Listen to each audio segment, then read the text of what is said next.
They thought it would be just another ordinary afternoon until the baby started crawling straight toward their big German shepherd. The whole family froze. The dog had never liked sudden movements, and the baby didn't know any better. But what happened next, caught on the baby monitor, left everyone silent. Not scared, just completely speechless. It started like any other weekend afternoon in the small suburban home of the Millers. The late sunlight filtered through the blinds, painting soft stripes across the living room floor.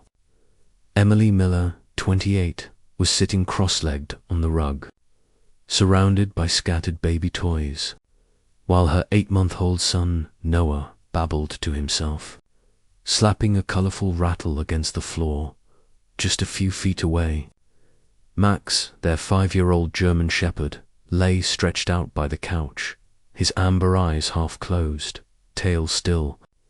He wasn't exactly a playful dog. Loyal, obedient, but cautious.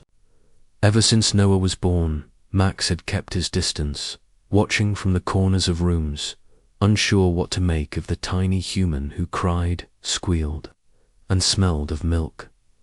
Emily had been nervous about it. Before Noah arrived, Max was the baby of the house. He'd slept by their bed every night, followed her to the kitchen, waited by the window for her husband, Ryan, to come home.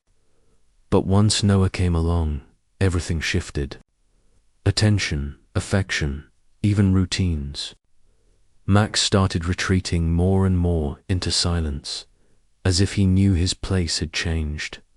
Still, Emily never doubted him. Max had never once growled or shown aggression.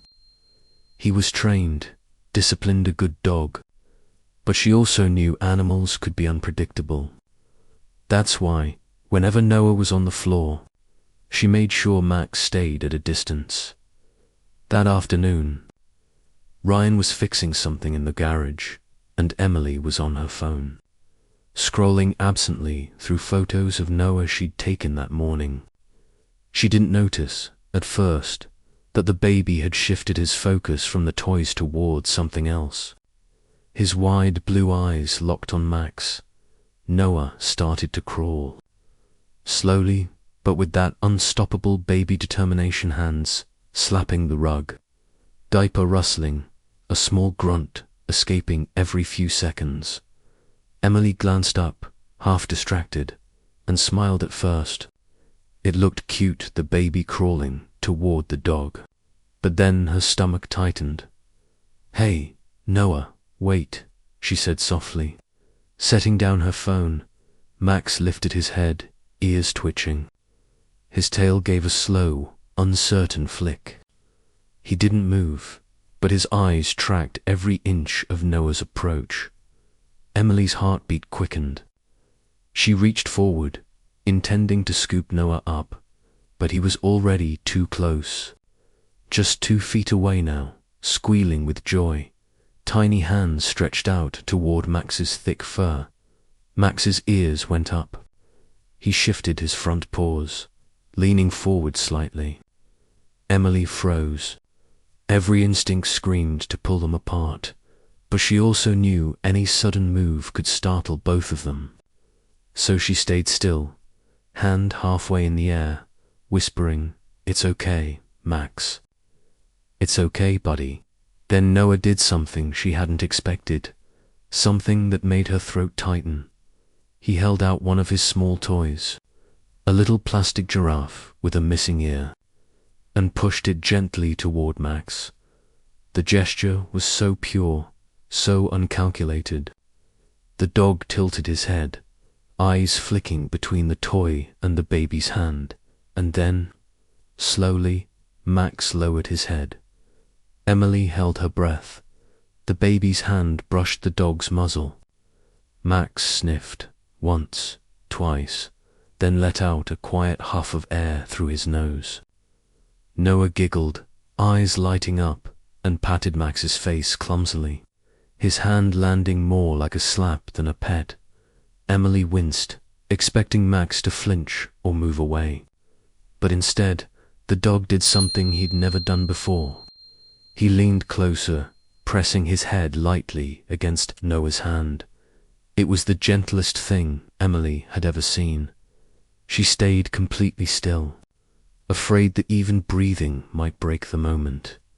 Then, out of habit, she glanced at the baby monitor camera in the corner of the room. It was recording. She hadn't meant to capture anything that day, she just used it to keep an eye on Noah when she was in another room. But at that moment, she felt a strange chill knowing it was all being filmed. Ryan came in a few minutes later, wiping grease from his hands, and Emily told him what happened. He smiled, proud but casual. "Guess Max finally accepted him," he said, but something about it lingered in Emily's mind. It wasn't just that Max had let Noah touch him, it was the look in his eyes. Like something had shifted. That night, after Noah was asleep, Emily replayed the footage from the monitor. The moment was as magical as she remembered. But near the end, right before the clip cut off, she noticed something odd. When Noah laughed and patted Max's head, the dog didn't just sit there. He turned, glancing toward the hallway, ears perked.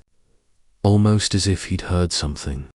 His tail gave one sharp thump on the floor, then froze. Emily frowned. She hadn't heard anything that day. The house was quiet, the TV off, Ryan outside, still. Max's reaction looked ... alert, almost protective. She brushed it off, assuming it was nothing. But 2 nights later, she'd realize it wasn't, because Max would wake them in the middle of the night growling low, standing between Noah's crib and the door, like he was guarding him from something unseen. That night, Emily woke to a sound she couldn't immediately place. It wasn't Noah crying or the wind outside, it was lower, steady, like a warning. When her mind cleared, she realized it was Max. The German Shepherd was standing in the hallway, his body stiff, fur bristling slightly along his spine. The soft growl rolled from his chest, quiet but unmistakable. Emily rubbed her eyes and whispered, "Max, what's wrong?" He didn't look at her. His eyes were fixed on Noah's nursery door. Her heart picked up. "Ryan," she whispered, nudging her husband awake. He stirred, confused, but when he saw Max's stance, he was up immediately. Ryan grabbed the small flashlight from the nightstand and crept toward the nursery. Emily followed, clutching the edge of his shirt. The only sound in the house was the faint hum of the baby monitor and the rhythmic ticking of the clock down the hall. When Ryan pushed the door open, Max moved first, stepping in front of them, muscles tense but quiet. Noah was fine. He was sleeping peacefully, his small chest rising and falling under the dim glow of the nightlight. Nothing seemed out of place, except for one thing. The window, it was open, not wide, but enough for the curtains to flutter with the cool night air. Emily froze.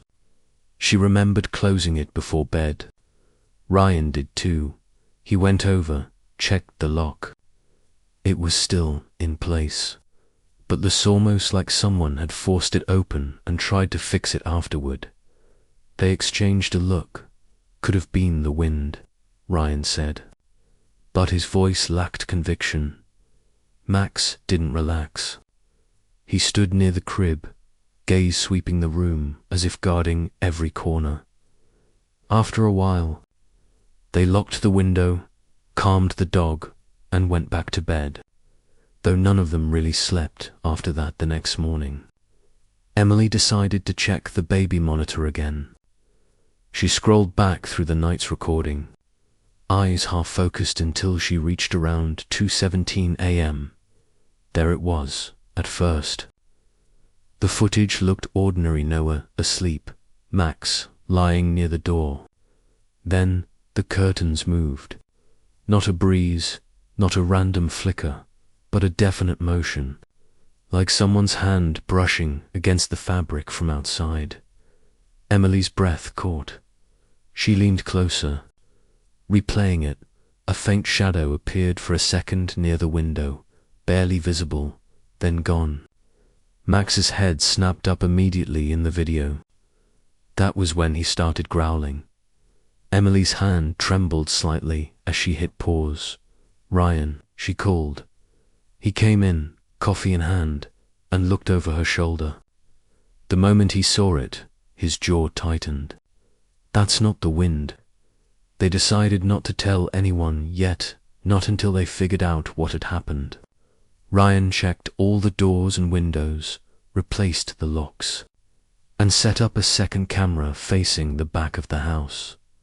But after that night, something changed between Max and Noah. The dog never left his side.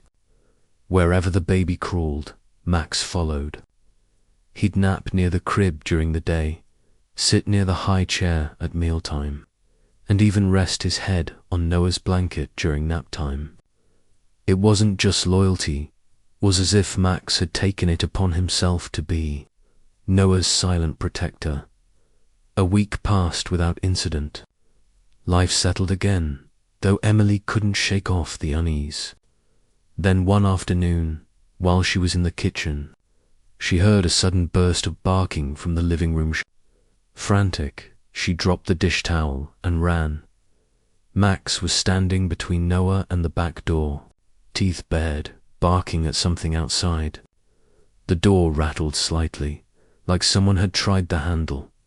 Ryan rushed in from the garage, yelling, "Hey!" as he swung the door open. But there was no one there. Just the yard, silent, empty. They called the police that time. Officers came, took statements, checked the property. They found shoe prints in the damp soil under the Winterfresh.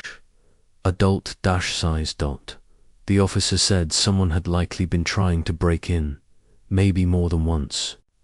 He told them they were lucky to have a dog like Max. That night, Ryan installed motion lights and stronger locks.